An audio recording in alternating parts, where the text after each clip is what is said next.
لیکن وہ انہی پیروں پر واپس چل کر کبھی نہیں آ سکا۔ کوئی اس اذیت کا سوچ بھی سکتا ہے جو 10 سال کے بچے سفیان نے سہی؟ کیا یہ دنیا رہنے کے لائق رہ گئی ہے؟ اس دنیا میں بڑھتی ہوئی فرسٹریشن کا علاج صرف ایک بچے کی جان لینا رہ گیا۔ کراچی کا 10 سال کا خوبصورت بچہ جس کا نام سفیان تھا، بچے کی ماں کو جب اس کی موت کا پتہ چلا تو اس نے تو دیواروں میں اپنا سر مار مار کر تو مانسہرہ کے علاقے اچھڑیاں میں 9 سال کے بچے کو بے دردی سے قتل۔ مانسہرہ میں 10 سالہ بچے کا بہیمانہ قتل، نالے سے سرکتی لاش ملی ہے۔ اس قدر بدترین دور آئے گا کبھی سوچا بھی نہیں تھا۔ ہر دن پہلے سے زیادہ دردناک اور بھیانک خبر سامنے آتی ہے جسے پڑھ کر دل لرزنے لگتا ہے اور دماغ اپنے سدھ بدھ کھو دیتا ہے۔ کراچی کا 10 سال کا خوبصورت بچہ جس کا نام سفیان تھا، چھٹیاں گزارنے کے لیے اپنے ننیال مانسہرہ گیا تھا۔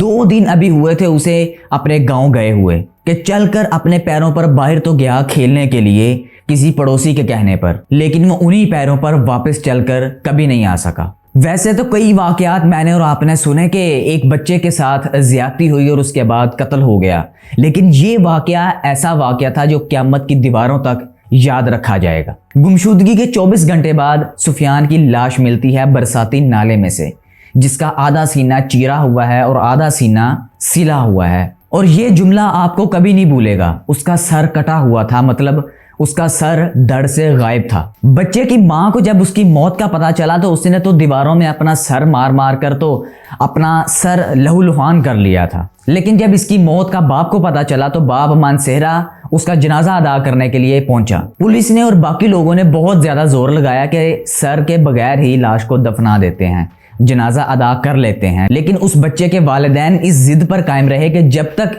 سر نہیں مل جاتا ہم نہ جنازہ ادا کرنے دیں گے اور نہ ہی لاش کو دفنانے دیں گے۔ اسی ساری سچویشن کے دوران پولیس نے کچھ لوگ گرفتار کیے، اس میں سے ایک شخص نجیب اللہ نامی وہ بھی گرفتار ہوا۔ یہ جو نجیب اللہ تھا اس نے قتل کا اعتراف کر لیا، اس نے کہا کہ ہاں قتل میں نے ہی کیا ہے۔ بچے کے خاندان والوں کو یہ ڈر تھا کہ اگر جنازہ ادا کر دیا گیا تو پولیس بغیر سر کے ہی لاش کو دفنا دے گی اور وہ سر کبھی نہیں ملے گا، لیکن جنازہ تو ادا ہو گیا۔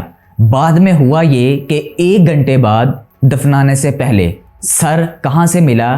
قتل ہونے والی رہائش گاہ کے تھوڑی سی قریب ایک برساتی نالا گزرتا ہے وہاں سے۔ جی ہاں، قاتل کے گھر کے بالکل قریب ہی اس کا سر مل جاتا ہے، اور وہ سر اس کنڈیشن میں ہوتا ہے کہ کوئی بھی انسان اس کو پہچان نہیں پاتا۔ یہ سب کس قدر خطرناک ہے، کیا کوئی انسان سوچ بھی سکتا ہے؟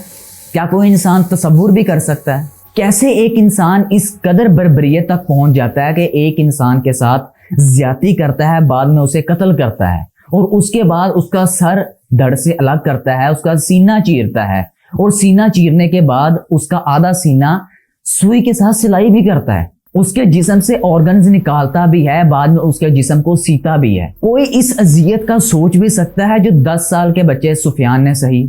کیسے رویا ہوگا، کیسے سہما ہوگا، کیسے ڈرا ہوگا، کیسے درد سے چلایا ہوگا، کیسے درد برداشت کر کے خاموش ہو گیا ہوگا۔ جان بچانے کے لیے اس نے منتیں کی ہوں گی، ماں کو پکارا ہوگا، قاتل کے سامنے ہاتھ جوڑے ہوں گے، اللہ کو یاد کیا ہوگا، اور آخرکار تھک ہار کر کیسے خاموش ہو کر بیٹھ گیا ہوگا کہ جو تو نے اب کرنا ہے کر ہی لے۔ آخر میں آپ کیا سوچتے ہیں؟ ان سب کا سلوشن کیا ہے؟ بچوں کی زندگیوں کو کیسے محفوظ رکھ سکیں؟ کیا کوئی بچہ ننیال رہنے کے لیے نہیں جا سکتا؟ کیا کوئی بچہ اب گھر سے باہر بھی نہیں جا سکتا؟ کیا کسی ہمسائے پر بھروسہ بھی نہیں کیا جا سکتا؟ کیا کسی دوست پر بھی بھروسہ نہیں کیا جا سکتا؟ کیا یہ دنیا رہنے کے لائق رہ گئی ہے؟ کیا یہ نسل در نسل جو ڈپریشن منتقل ہو رہا ہے، ٹراما منتقل ہو رہا ہے، کیا یہ سٹاپ ہو سکتا ہے؟ کیا میں اور آپ اسے بریک لگا سکتے ہیں؟ اس دنیا میں بڑھتی ہوئی فرسٹریشن کا علاج صرف ایک بچے کی جان لینا رہ گیا۔ پاکستان میں آئے دن نئی سے نئی خبریں بچوں کے متعلق ہمیں ملتی ہیں، لیکن ان سب کا علاج ہمیں کہیں نہیں مل پاتا۔ اگر آپ کے من میں کچھ خیالات ہیں اس کے بارے میں تو کمنٹ سیکشن میں مجھے ضرور بتائیے گا۔